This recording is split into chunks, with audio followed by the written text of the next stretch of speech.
بسم اللہ الرحمن الرحیم۔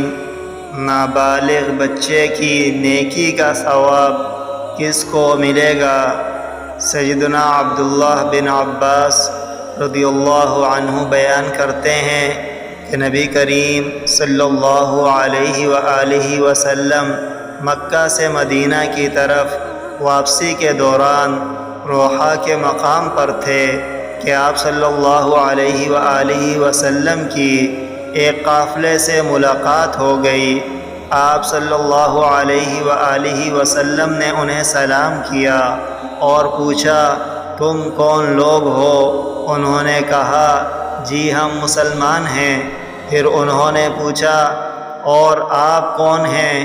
آپ صلی اللہ علیہ وآلہ وسلم نے فرمایا، میں اللہ کا رسول ہوں۔ یہ سن کر ایک خاتون نے گھبراہٹ کے عالم میں اپنے بچے کو بازو سے پکڑا اور اس کو پالکی سے نکالا اور کہا، اے اللہ کے رسول، کیا اس کا بھی حج ہے؟